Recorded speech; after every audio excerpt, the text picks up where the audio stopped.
107 केशी आणि आता तुम्ही खासदार झाले म्हणजे माय करा आणखीन डबल का व्हायना. अरे मग यांना बडबे शिवाय यांच्याशिवाय बोलू कसं. अहो खासदार साहेब तुम्ही खासदार झाले म्हणजे ही पुण्य आहे आमच्या सर्व नगर दक्षिण जिल्ह्याची पुण्य आहे. तुम्ही विठ्ठल आज आम्हाला काही विकास नाही झाला तरी चालेल, फक्त आमच्या पाठीशी जरी राहिले तरी समर्थ आहे आम्हाला. याचं कारण सांगतो 2014 साली दुधाला 25 रुपये भाव, आता 25 रुपये शेतकरी भावांनो. आज 2024 साली 10 वर्षात यांनी 23 रुपये राहिला म्हणजे काय विकास केलं यांनी. दुसरी गोष्ट कांद्याला 5,000 रुपये भाव, आता 3.5, 4, 5 या बडबीने 25 आणि 3,026 आणला. अरे यांना सरकार चालीच येत नाही. एक 3 तिरकुट्याच्या जाऊने झाले. यांना काय लाज आहे का आबरू आहे का काय आहे, कोणी नाव ठेवीन असं काहीच नाही. एक कुठं म्हणा रिक्षाचा एजन्सी होता, रिक्षा चालणारा मुख्यमंत्री, दुसरा 72,000 कोटीचा घोटाळा करून जाणारा तिथं उपमुख्यमंत्री, तिसरा जे अशोकराव चव्हाण यांच्या 4 पिढ्या झाल्यात काँग्रेसमध्ये घातलं यांनी, आणि एक काल ईडीचा घोटाळा आला म्हणून भाजपमध्ये गेले. मग तुम्ही विचार करा, यांना सरकारचं घेणं नाही, इथं काय चाललं काही घेणं नाही खाल्लं, फक्त इलेक्शन. यांच्या बायकाला जिल्हा परिषद अध्यक्ष पद, यांच्या मुलाला खासदार पद, यांच्या सुनाला कोणत्या तरी मतदारसंघात आमदार पद, यांना आमदार पद, आणि आता तर मुख्यमंत्रीची त्यांची स्वप्न पडलेत त्यांना. पण येडे हो, तुम्हाला राहता तालुक्यात एकच बाई म्हणजे घोगरे ताई, ती तुमचं उलट डोकं करणारे. काळजी करू नका. आणि मच्छिंद्र हारले हा 15 दिवस तळ ठोकून तिथं राहणारे.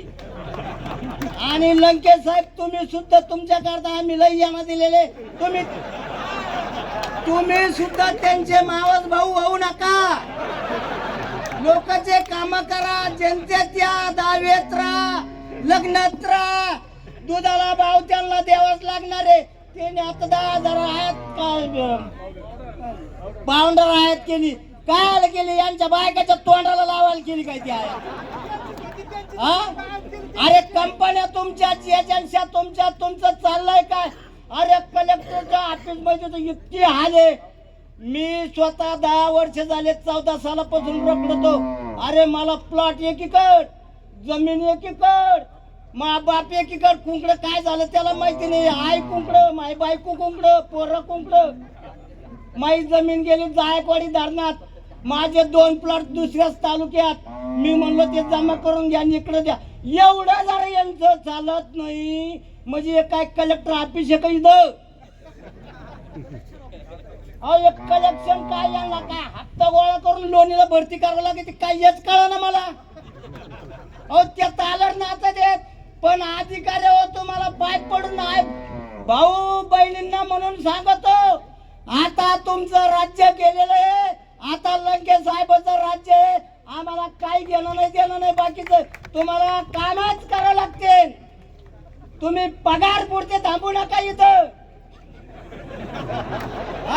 पगाराच्या दुप्पट काम करावं लागते. नीट ऐका कलेक्टर साहेबांसहित. आणि लोणीच्या तालावर चालणार नाही. आता तुमचा महसूल मंत्री सुद्धा वर खाली मुंदकर वर काय होणार आहे. तुम्ही कोणाच्या तालावर नसताल तेव्हा विनंती आहे, हे सारा वर जाऊ द्या. त्या 3 चुरकुटाकड त्यांना नाही आकलीचे पत्ते राहिले. आता कुठे काढली बहीण. अरे बहीण कायची काढली. अरे तुम्ही PM चे पैसे द्या, तुम्ही PM चे पैसे द्या. लोकांच्या डोळ्याचे पैसे 6-6 महिने नाही त्यांचे. तुमचे पगार सुद्धा नाही. तहसीलदारावर सुद्धा इतकं बोत्रेशन. मी भाषण केलं ना आमच्या खांद्याला फोन. अरे 4 दिवसांनी कंप्लेंट मायर.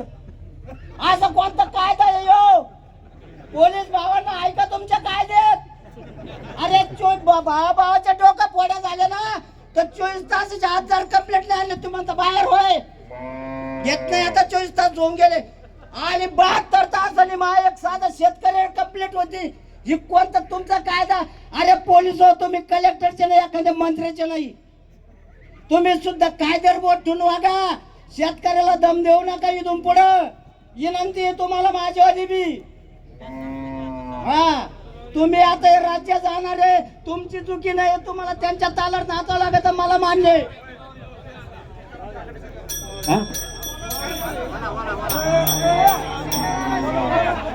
बोलू द्या बोलू द्या. विनंती आहे माझ्यावाली कलेक्टर साहेबांसहित पूर्ण लोकांना स्टाफला सांगा गोरगरिबांचे काम करा. एका कामाला चक्र आणायला नका लावू एवढी विनंती आहे. आणि दुसरी गोष्ट दुधाला भाव कमीत कमी हमी भाव 40 रुपये द्या. आणि ऊसाला 2700 काय परवडत नाही. हा तुम्ही म्हणता 2700 काय परवडत नाही.